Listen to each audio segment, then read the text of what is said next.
Twelfth class देखो, ये परमाणु मॉडल में ये डेरिवेशन रह गया था जिसमें लाइमन श्रेणी वगैरह का सूत्र आता है।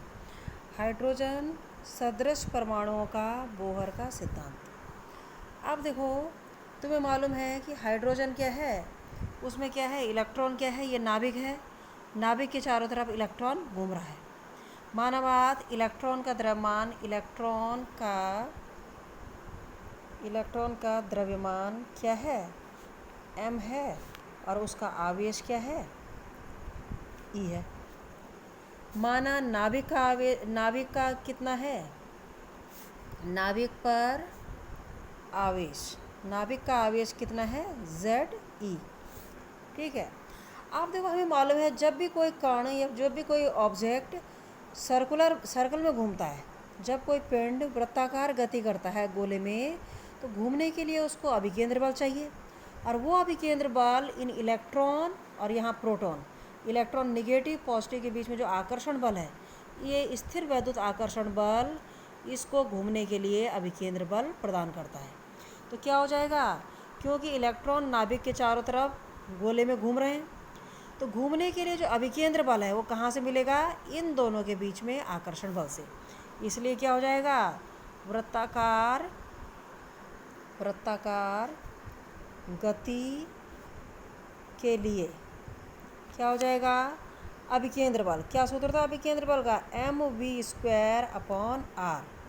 कहाँ से मिलेगा, इलेक्ट्रॉन और नाभिक के बीच में आकर्षण बल। क्या सूत्र हो जाएगा इसका, 1/4πε0 Q1 यानी इलेक्ट्रॉन का आवेश, Q2 यानी नाभिक का आवेश, अपॉन उनके बीच की दूरी r का वर्ग। इतना आ जाएगा। अब ये आ गया, इससे हमने निकाल दिया mv² बराबर 1/4πε0 ZE²। ये r इधर गया तो क्या हो गया, अपॉन r। ये पहला समीकरण आ गया, इतना। ठीक है। अब देखो, हमारे पास है बोहर मॉडल में बोहर का क्वांटम प्रतिबंध। बोहर की क्वांटम कंडीशन क्या थी, उन्होंने कहा था इलेक्ट्रॉन सब कक्षाओं में नहीं घूमते, कुछ खास कक्षाओं में घूमते हैं जिन्हें हम स्टेबल क्लास कहते हैं, स्टेबल ऑर्बिट कहते हैं। और उनमें क्या होता है, स्थायी कक्षाओं में बोहर का प्रतिबंध लिख दो। बोहर साइंटिस्ट थे, प्रतिबंध, बोहर का प्रतिबंध क्या कहता है, mvr बराबर NH/2π, जहाँ n क्या है, मुख्य क्वांटम संख्या है, प्रिंसिपल क्वांटम नंबर, और वो वेरी करता है 1, 2, 3 ऑर्बिट की संख्या है। mvr बराबर NH/2π। अब देखो, इसको मान लिया हमने समीकरण 2। अब इसको सॉल्व करना है। सॉल्व करने के लिए हम क्या करेंगे बच्चों, इसका वर्ग करेंगे, अपॉन ये कर देंगे। इसका मतलब इक्वेशन 2 इसका होल स्क्वायर, इक्वेशन 2 का होल स्क्वायर करेंगे अपॉन इक्वेशन 1। गणित है ये। इक्वेशन 2 का होल स्क्वायर क्या हो गया, यहाँ पे इक्वेशन 2 क्या है, ये वाली, इसका होल स्क्वायर यानी mvr इसका होल स्क्वायर। ठीक है, mvr इसका होल स्क्वायर, तो mvr का होल स्क्वायर बराबर हो जाएगा NH/2π इसका होल स्क्वायर, NH/2π इसका होल स्क्वायर। इसका होल स्क्वायर करके दोनों तरफ कर दिया और पहले से भाग दे देंगे। तो सेकंड इक्वेशन का वर्ग अपॉन पहली इक्वेशन। पहली इक्वेशन क्या है, ये वाली, mv²। तो यहाँ पे लिख दिया mv², और यहाँ बटे में क्या आ गया, कितना था यहाँ पे, 1/4, हाँ ये वाला 1/4πε0 ZE²/r। ये वाला पहली क्वेश्चन 1/4πε0 ZE²/r। ध्यान से देखना, कुछ छूट ना जाए, नहीं तो गलत हो जाएगा डेरिवेशन, है ना।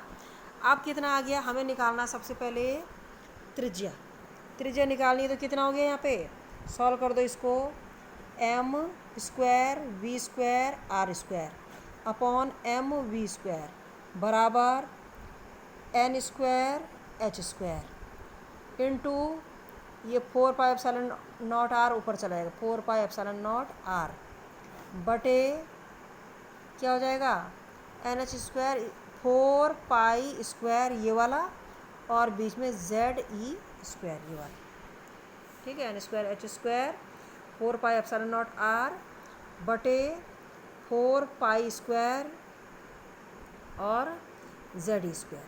अब यहाँ देखो क्या कट रहा है, एक एम और ये कट गया, ये वी स्क्वायर कट गया, तो कितना बचा एम आर स्क्वायर।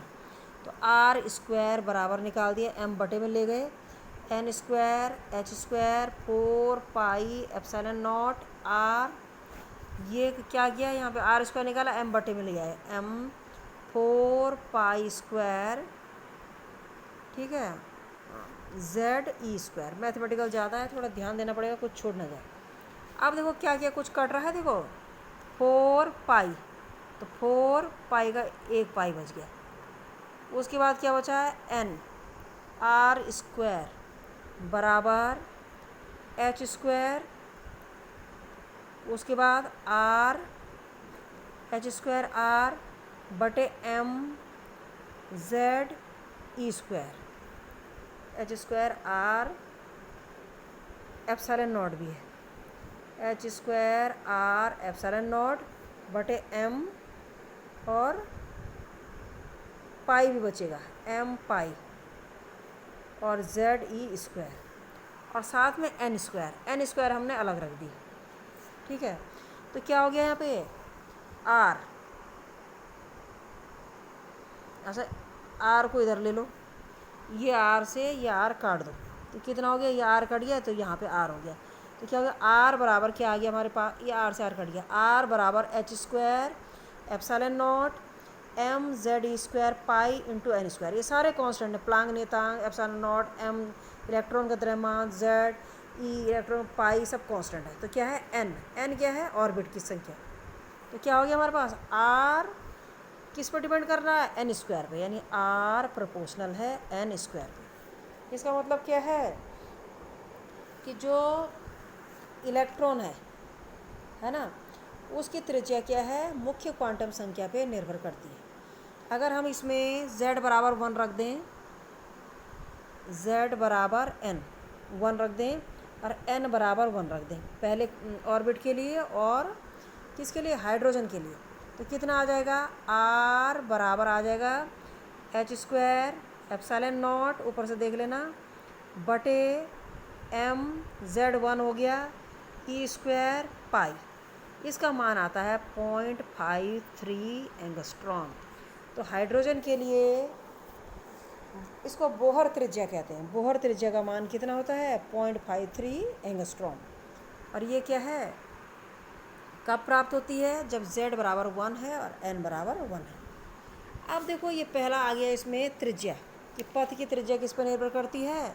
अगर कोई इलेक्ट्रॉन नाभिक के चारों ओर हाइड्रोजन जैसे परमाणु में घूम रहा है, तो उसकी रेडियस, उसके सर्कल की रेडियस प्रोपोर्शनल होती है एन स्क्वायर की। दूसरा है वेलोसिटी कैसे होती है, वेग में देखो, वेग हमारे पास देखो ये वाला समीकरण है, कौन सा, एम सेकंड वाला है, एम वी आर बराबर एन एच अपॉन 2 पाई। इससे निकाल दो वेग, एम वी आर बराबर एन एच अपॉन 2 पाई से, ठीक है, एम वी आर बराबर एन एच अपॉन 2 पाई। तो क्या हो जाएगा, वेग बराबर हो जाएगा एन एच अपॉन 2 पाई, एन एच अपॉन 2 पाई हो गया, वेग एम आर आ जाएगा, एम आर। अब देखो आर की वैल्यू रख दो, वेग बराबर एन एच बटे 2 पाई एम, एन एच बटे 2 पाई एम, और यहाँ पे आर है 1/r, तो 1/r की वैल्यू रख दो, कहाँ से जो आई है, आर की वैल्यू ये आ गई, ये वाली आर की वैल्यू ये आई ना, तो ये वाली वैल्यू रख दो आर की, समीकरण 3 से, इक्वेशन 3 से आर की वैल्यू, तो क्या हो जाएगा, वेग बराबर एन एच, इसको छोड़ दो, बटे 2 पाई एम, यहाँ पे आर भी है, तो आर की वैल्यू कितनी आई यहाँ पे, समीकरण 2 से आर की वैल्यू कितनी है,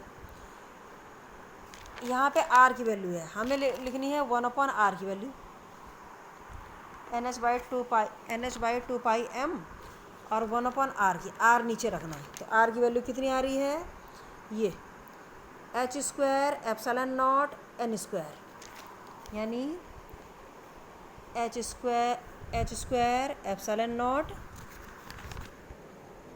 n², लंबा डेरिवेशन है, h²ε0 n²। r की वैल्यू n²/π/z² ना mz² पाई, ये ऊपर चला जाएगा mz² पाई। ठीक है, आर की वैल्यू मतलब इधर से सब्स्टिट्यूट कर देनी है। आर की वैल्यू कितनी हुई, h²ε0 n² बटे mz² पाई, mz² पाई, ये वेग आ गया। अब देखो वेग में भी तुम देखो कुछ कट रहा है, तो देखो पाई पाई कट रहा है, m है m कट जाएगा, और क्या कट रहा है, h है स्क्वायर कट जाएगा, ε0 है नहीं, 2 भी नहीं कट रहा है, n भी नहीं कट रहा है, और हाँ n कट रहा है, n ये n और इसका स्क्वायर कट गया। तो कितना बचा, v बराबर z² ऊपर बचा बटे 2। ठीक है, एक h भी बचा, h बचा, उसके बाद ε0 बचा z² बटे 2h ε0 इंटू 1/n, क्योंकि देखो z 2h ε0 सब कांस्टेंट है, तो v किस पर डिपेंड कर रहा है, 1/n पे, यानी v प्रोपोर्शनल है 1/n पे। इसका मतलब इलेक्ट्रॉन जो नाभिक के चारों ओर v वेग से घूम रहा है, उसका वेग किस पर डिपेंड करता है, प्रिंसिपल क्वांटम नंबर पे, मुख्य क्वांटम संख्या से पे, है ना, ऑर्बिट नंबर पे डिपेंड करता है। अब देखो पहली कक्षा में जब n बराबर 1 होगा, शुरुआती कक्षा में, तो 1/n इतना होगा, जब n बराबर 2 होगा तो 1/2 1/3 और छोटा होता जाएगा। मतलब जैसे जैसे कक्षाएं बढ़ती जाएंगी, n बराबर 1 से 3 तक जा रहा है, तो वेग क्या होगा, 1/n में 1 होगा पहले, फिर 1/2 होगा और कम, 1/3 और कम, यानी कक्षाएं बढ़ने पे, ऑर्बिट बढ़ने पर वेग कम होता जाता है। इसलिए n बढ़ने पर, यानी ऑर्बिट बढ़ने पर, उच्च कक्षाओं में जाते हैं तो वेग कम होगा। ठीक है भाई, क्योंकि n बराबर 1 में जितना होगा 2 में और कम हो जाएगा, 3 में और बड़े से भाग देंगे तो और कम हो जाएगा। इसका मतलब जैसे जैसे कक्षाएं की संख्या बढ़ रही हैं तो वेग क्या हो रहा है, कम होता जा रहा है, क्योंकि प्रोपोर्शनल में व्युत्क्रमानुपाती है, ये वेग हो गया।